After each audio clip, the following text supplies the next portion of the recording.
What do bluegrass legends, a cow pasture full of marching band kids, a California apartment and a keyboard, and nearly 20 years on a church worship team all have in common? They're all part of your story, Toby. Welcome to the Polyriff Podcast. I'm Elena Cross, and I am so glad to have you here today.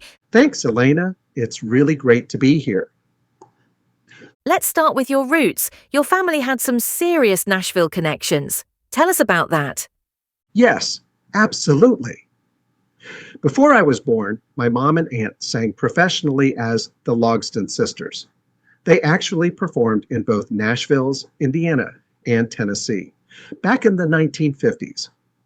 My Uncle Roger was a truck driver and played fiddle and mandolin with Bill Monroe's The Bluegrass Boys when he wasn't on the road.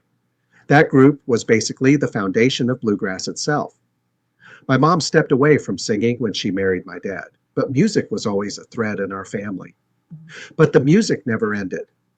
I remember as a kid, maybe 5 years old, being in my parents' bedroom playing music. Dad had his guitar, Mom her accordion, and sang. And I tried to sing harmony and played a bongo made from a rubber sheet and a coffee can that Dad and I made. So music was part of your DNA. What was your own start like? High school band and orchestra were a huge influence. I played sousaphone, flute, and piccolo at the time. I remember one summer band camp. It was located in the hills of southern Indiana, and the only place big enough for nearly 100 of us to rehearse was a cow pasture. As you can guess, after a rain, we all reeked of manure. But it taught me discipline, teamwork, how to put in the hours, and how to scrape off cow surprises off our shoes, socks, and legs. That's unforgettable.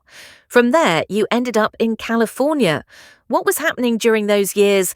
I lived in Merced, California during the 1980s and early 90s. If you looked at a map of California, it was smack in the middle of the state. My first apartment was in a really tough neighborhood, high crime, sketchy people walking the streets, and so on. But where was a poor recent college graduate to live? So I stayed inside a lot, and that pushed me to write music. I was blending symphonic ideas with rock, what I now know was early symphonic rock. I even hooked up my keyboard to an old 386 computer to help with notating the music to paper. That's when I wrote songs like 8 O'Clock Blues, which was a bit different for me. And later, For Better, For Worse, a wedding song for my new bride. And for people who want to hear your natural singing voice, you've said 8 O'Clock Blues is the best place. That's right. It's probably the most honest look at my voice. Let's play a clip.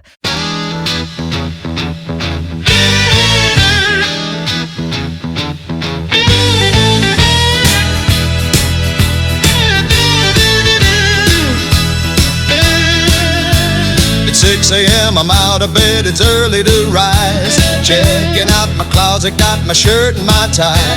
Breakfast on the table, the eggs are getting cold. Reflection in my mirror, it says I'm growing old. The 8 o'clock blues, I got lead in my shoes.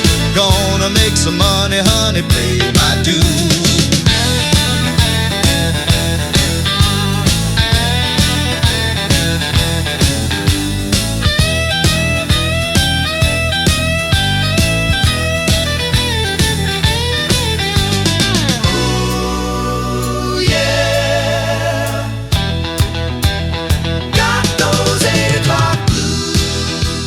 That was 8 O'Clock Blues.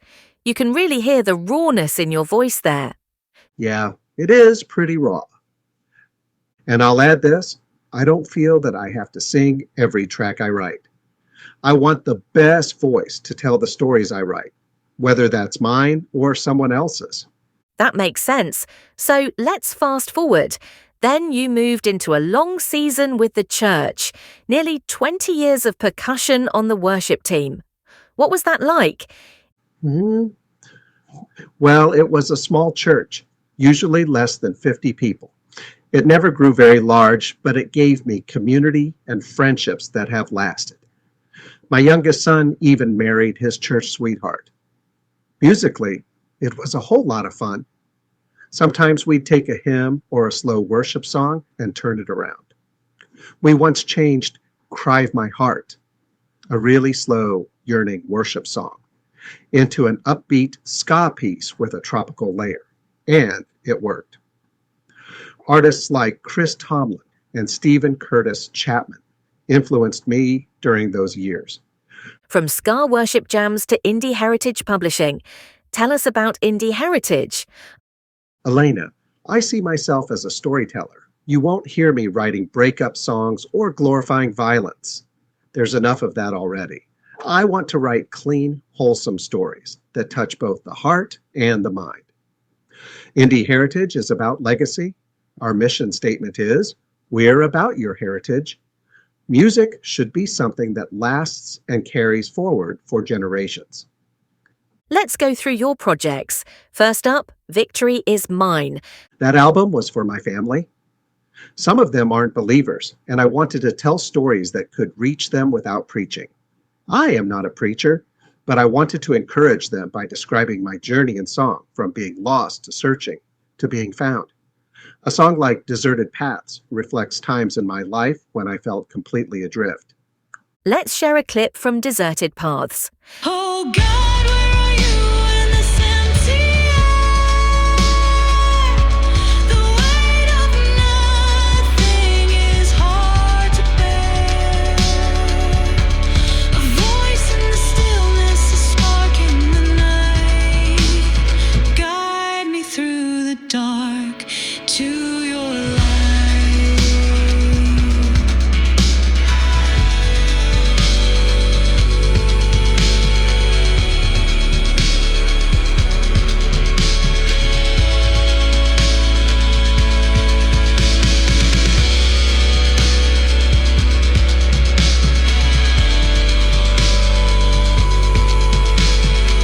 That was Deserted Paths from Victory Is Mine.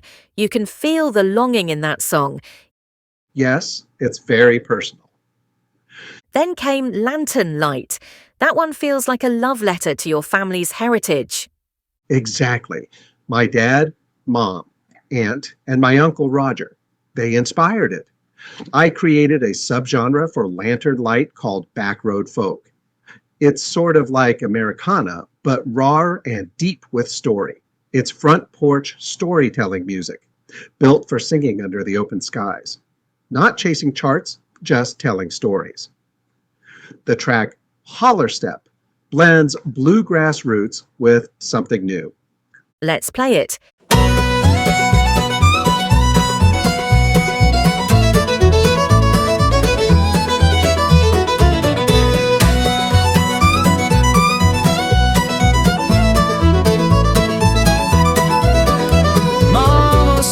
Harmony, her sister held the line.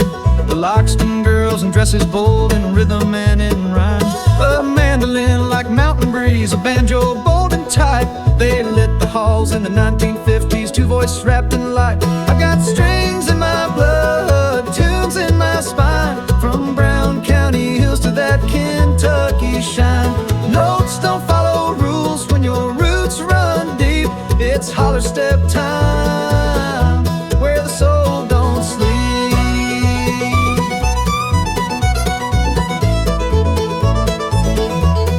That was Holler Step from Lantern Light. You can hear the bluegrass roots, but with a modern twist. Yes, it honors where I came from, but pushes it forward. Now, let's talk about Dark Matter Rhapsody. These albums are different, psychological, cinematic, and experimental. That's right. The Painter of Invisible Colors is an exploration into the feelings that makes us who we are and ends with healing and self-discovery. The Doppelganger Trials is darker and unresolved, a psychological soul twister. And Coins Don't Lie is experimental. It's a concept album about money, from barter to Bitcoin. It asks if monetology, the study of money, can resonate with listeners. Let's play a clip from The Color That Burned, of Painter of Invisible Colors. This is the color that burns.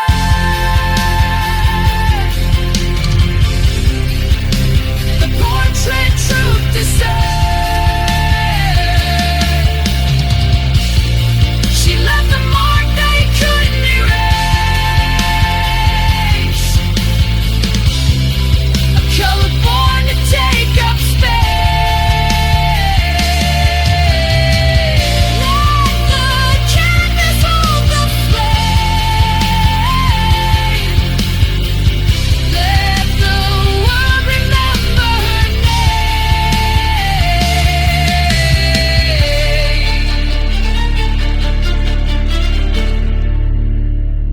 That was The Colour That Burned.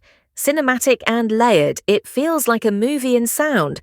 Yes, it's storytelling in a different form. I have to ask, Toby, so why did you release the albums in that order? For me, Elena, it's about priorities. God first, then family, then passion. Victory Is Mine spoke to faith. Lantern Light honored family. And only then did I step into passion projects like Dark Matter Rhapsody. That's simple but powerful, and I know you live by a phrase, time kills all deals. Tell us about that. Yes, a friend in sales once told me that. I took it to heart. It means don't wait. Get past the adversity. I got my MBA at 57. I wrote a book that even hit bestseller for a week. Now I'm writing music that I hope adds value to people's lives. My wife and I are also foster parents, and right now we have a wonderful infant in our home. It's been a blessing beyond measure. And I've got one big bucket list item left. Skydiving, that's coming soon. I hope someone films that. Oh, they will. But I think that it's more likely to see something like Jerry Lewis in the movie Jumping Jacks, screaming bloody murder all the way down. I bet. Well, Toby, thank you for sharing your journey. From bluegrass roots to symphonic rock to concept albums. You've stayed true to storytelling. Where can people find your music? Everything's at indieheritage.com. Victory Is Mine and Lantern Light are out now and streaming on all major platforms. And the Dark Matter Rhapsody projects are on the way. Perfect. We'll link that in the show notes. Thanks again, Toby. Before we wrap, if you enjoyed today's episode, make sure to follow the Polyriff Podcast wherever you listen. Share it with a friend who loves discovering new stories behind the music. And don't forget to check out Toby's work at indieheritage.com. The link's in the notes. I'm Elena Cross, and this has been the Polyriff Podcast. Until next time, keep listening, keep creating, and keep your riffs rolling.